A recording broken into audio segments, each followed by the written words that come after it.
Image fixe d'un monde qui bouge, le dernier voyage d'un patient. Chaque jour, la RTBF vous propose le regard et la plume d'un photographe indépendant sur la crise que nous traversons. Un cliché et un texte publiés chaque jour en soutien à la presse, dans le cadre de Dies Restar, le plan de la RTBF lancé en soutien à la culture et aux médias, secteur durement touché. Après un reportage aux urgences du CHU Saint-Pierre pendant 6 mois en 2019, j'ai documenté la crise du Covid-19 au CHU Brugmann, en immersion pendant 2 mois.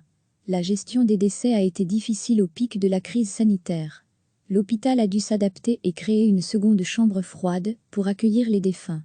Afin de permettre aux familles de pouvoir se recueillir auprès de leurs proches, les salles de visite ont été aménagées à l'aide d'une vitre transparente. Pour l'ensemble du personnel soignant, la confrontation quotidienne avec les nombreux décès a été particulièrement difficile à supporter. Prévalait un sentiment d'impuissance face à un virus encore peu connu et dévastateur. L'interdiction quasi totale des visites a pesé moralement pour les patients et leurs familles, les plongeant dans une grande solitude.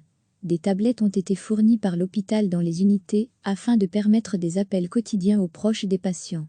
Les visites ont parfois été autorisées pour un dernier adieu, mais rarement avec plus d'une personne. Chaque jour, la RTBF vous propose le regard et la plume d'un photographe indépendant sur la crise que nous traversons. Un cliché et un texte publiés chaque jour en soutien à la presse, dans le cadre de Dies Restar, le plan de la RTBF lancé en soutien à la culture et aux médias, secteur durement touché. Après un reportage aux urgences du CHU Saint-Pierre pendant 6 mois en 2019, j'ai documenté la crise du Covid-19 au CHU Brugmann, en immersion pendant 2 mois. La gestion des décès a été difficile au pic de la crise sanitaire. L'hôpital a dû s'adapter et créer une seconde chambre froide pour accueillir les défunts. Afin de permettre aux familles de pouvoir se recueillir auprès de leurs proches, les salles de visite ont été aménagées à l'aide d'une vitre transparente. Pour l'ensemble du personnel soignant, la confrontation quotidienne avec les nombreux décès a été particulièrement difficile à supporter.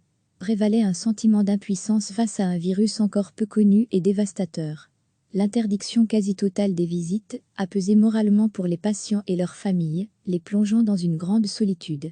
Des tablettes ont été fournies par l'hôpital dans les unités afin de permettre des appels quotidiens aux proches des patients.